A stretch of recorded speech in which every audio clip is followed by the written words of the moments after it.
एक तरफ वो हैं जो देश का हित चाहते हैं, दूसरी तरफ वो हैं जो दोस्त का हित चाहते हैं। दोस्त का हित चाहने वालों को, देश का हित चाहने वालों को हराना पड़ेगा।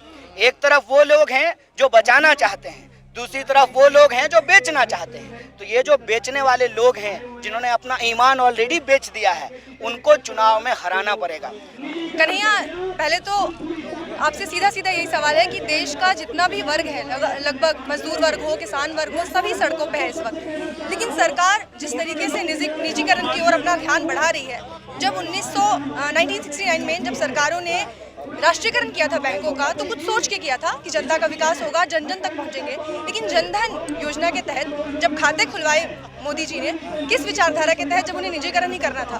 देखिए, मेरा अपना व्यक्तिगत समझ ये है कि सरकार जो है देश को 180 डिग्री घुमा रही है। ये बात मैं इसलिए बोल रहा हूँ कि जब नेहरू जी देश के पहले प्रधानमंत्री बने तो उन्होंने टाटा से एयरलाइंस लिया और उसको राष्ट्रीय एयरलाइंस बनाया। मोदी जी प्रधानमंत्री बने हैं, टाटा को वापस एयर इंडिया बेच दिया है। अब इसका वो तर्क क्या देते हैं कि एयर इंडिया घाटे में चल रहा था। वही तर्क जो है रेलवे को बेचने के लिए दिया जा रहा है, वही तर्क BSNL को बेचने के लिए दिया जा रहा है। अब एक बात समझने की है, जब जियो आया था तो फ्री में था, और आज हर 2 महीने 3 महीने में जियो का टैरिफ बढ़ जाता है, ठीक है। और हमारे पास कोई और विकल्प नहीं है। जैसे BSNL के पास 4G है ही नहीं, उसको लाइसेंस ही नहीं दिया गया है।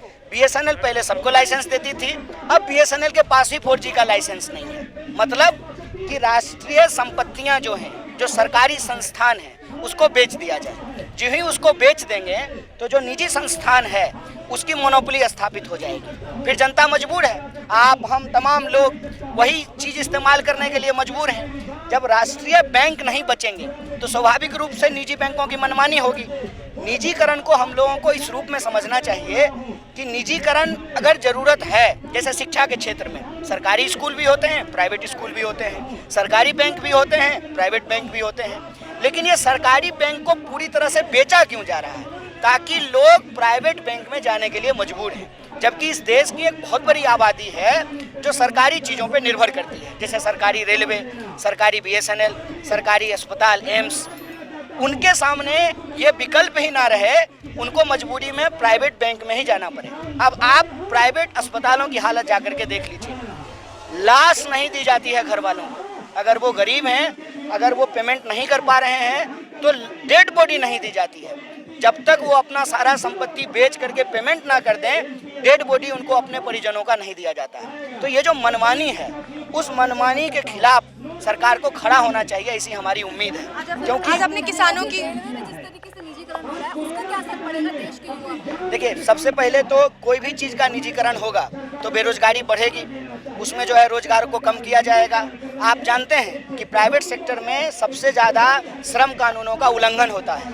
8 घंटे का कानून है, 16 घंटा आपको टाई लगा करके काम कराएगा और बैठने के लिए कुर्सी ऐसे देगा कि आपको नींद ना आए, और ऑफिस में जो है फ्री का कॉफ़ी रहेगा बिना दूध का, ताकि जो है आप गरम गरम कॉफ़ी पीते रहें और 8 घंटे के बदले 16 घंटे काम करते रहें। तो वर्क फोर्स जो है उसको हमेशा कम किया जाता है, एक बात। दूसरी बात, किसी चीज़ की कोई गारंटी नहीं होती है। अगर आपके पास सरकारी काम होता है तो इस बात की गारंटी होती है कि हमारा पूरा जीवन जो है अब इससे व्यवस्थित हो चुका है। वहाँ तो हायर एंड फायर वाला रूल चलता है, बिना जो है नोटिस का भी आपको निकाला जा सकता है, और सरकार भी उसी स्टाइल में काम कर रही है। किसान का कानून लाया गया, कोई नोटिस नहीं दिया गया, कानून वापस किया जा रहा है, कोई नोटिस नहीं दिया जा रहा है। 12 सांसदों को निलंबित कर दिया गया, कोई नोटिस नहीं दिया गया है। सवाल ये है कि जब आपको पार्लियामेंट चलाना ही नहीं है तो 20,000 करोड़ में सेंट्रल विस्टा आप क्यों बना रहे हैं? जब पार्लियामेंट में बहस ही नहीं होगी तो देश की जनता का 20,000 करोड़ रुपया खर्च करने की क्या जरूरत है? ये देश के युवाओं को समझना पड़ेगा कि सरकारी संस्थान हमारे भविष्य को सुरक्षित रखते हैं। सरकारी संस्थान भी रहे, निजी संस्थान भी रहे, लेकिन सरकारी संस्थान को पूरी तरह से बेच करके निजी संस्थानों को खड़ा किया जाए, इसकी क्या जरूरत है? लेकिन कन्हैया कहा कि सरकार जिससे डरती है उसी से डराना चाहिए, किसान आंदोलन का लेकर। तो आप कहना क्या चाहते हैं? हम कहना ये चाहते हैं कि हम बैंक कर्मी हों या मजदूर हों या किसान हों या रेलवे में काम करते हों, हमारे पास भी वोट है। यह सरकार सिर्फ और सिर्फ चुनाव से डरती है। इस देश की जनता को इकट्ठा होना पड़ेगा। उनको ये समझना पड़ेगा कि यह लड़ाई बिल्कुल आर पार की तरह। एक तरफ वो हैं जो देश का हित चाहते हैं, दूसरी तरफ वो हैं जो दोस्त का हित चाहते हैं। दोस्त का हित चाहने वालों को, देश का हित चाहने वालों को हराना पड़ेगा। एक तरफ वो लोग हैं जो बचाना चाहते हैं, दूसरी तरफ वो लोग हैं जो बेचना चाहते हैं। तो ये जो बेचने वाले लोग हैं, जिन्होंने अपना ईमान ऑलरेडी बेच दिया है, उनको चुनाव में हराना पड़ेगा। हमको एक ऐसी लोकतांत्रिक लाठी अपने हाथ में रखनी पड़ेगी जिससे बेकाबू सरकार पर लगाम लगाया जा सके। हम 5 साल में सरकार क्यों चुनते हैं? ताकि जनता के ऊपर उनका दबाव रहे, जनता सरकार के ऊपर दबाव बना सके। इनकी हिम्मत है कि जनता अगर कोई चीज मांग रही है तो वो मानने से मना कर दें। किसान आंदोलन ने ये दिखा दिया है, ये समझा दिया है, ये सिखा दिया है कि अगर आप दबाव लगातार बना करके रखेंगे और बार बार कोशिश करने के बावजूद अगर आप गांधी का रास्ता नहीं छोड़ेंगे, अहिंसा के रास्ते पे चलते रहेंगे। लोग कहते थे ना कि कैसे अहिंसा से आज़ादी मिल गई। इस देश ने बार बार देखा है, आप कोई आंदोलन का इतिहास उठा करके देख लीजिए, वो अहिंसा से जीता गया है। इस देश के सभी सेक्टर के लोग, चाहे मजदूरों का अधिकार उनसे छीना गया हो, किसानों का अधिकार उनसे छीना गया हो, बैंक कर्मचारियों का, अलग अलग सेक्टर में काम करने वाले जो कर्मचारी हैं उनको अहिंसात्मक तरीके से गांधी के रास्ते पे चल करके अपने अधिकार को सुरक्षित करना होगा। और ये सिर्फ उनका व्यक्तिगत हित नहीं है, ये आने वाली पीढ़ी को बचाने का सवाल है, ये देश को बचाने का सवाल है।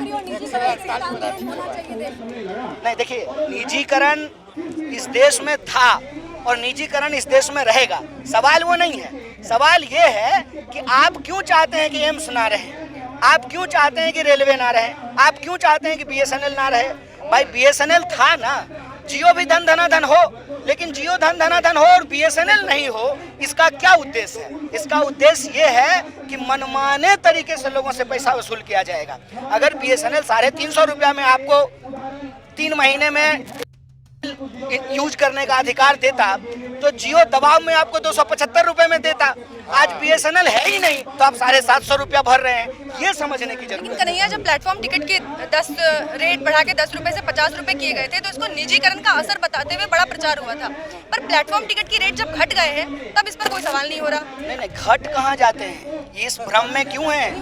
हम एक बात, कहाँ कम होता है? देखिए, 10 बार जो है 5-5 रुपया बढ़ा करके पेट्रोल का दाम, आप एक बार 5 रुपया घटा करके फिर बाजा बजाना शुरू कर देते हैं, घटा दिया घटा दिया घटा दिया। अरे आप बता नहीं रहे हैं कि भाई 5-5 रुपया जब आप 5 बार बढ़ाए तो 25 रुपया बढ़ाए।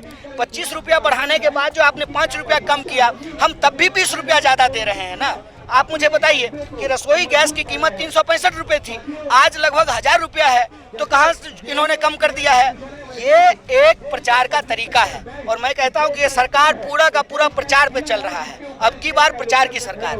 हकीकत में आप जाकर के देखिए, आप किसी भी मिडिल क्लास फैमिली को जाकर के पूछिए कि वो अपना परिवार कैसे चला रहे हैं। रसोई गैस महंगा, पेट्रोल महंगा, डीजल महंगा, सब्जियां महंगी और काम नहीं। जिसका काम था कोविड में, लॉकडाउन में, उसका भी काम छूट गया है।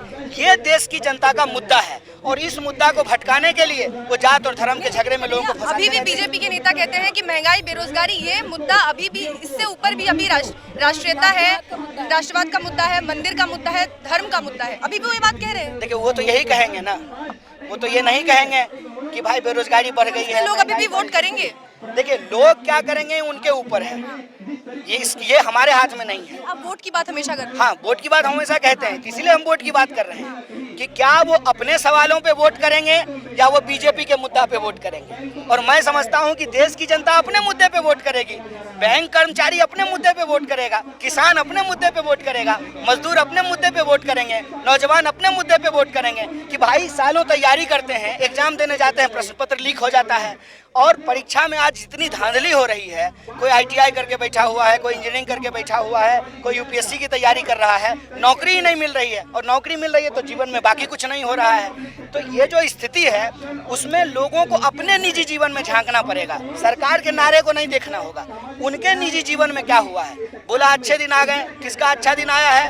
अंबानी और अडानी में कंपटीशन चल रहा है कि एशिया का सबसे बड़ा आदमी कौन है। सरकार आंकड़ा दे रही है कि हम लगातार गरीब होते जा रहे हैं, हंगर इंडेक्स में हम लगातार पिछड़ते जा रहे हैं। तो ये हकीकत है, हमको अपने जीवन में झांकना पड़ेगा और हमारा जो मुद्दा है, इस देश के आम जनता का जो मुद्दा है, रोजी रोटी, कपड़ा, मकान, शिक्षा, स्वास्थ्य, सड़क, बिजली, पानी, उस पर मतदान करना पड़ेगा।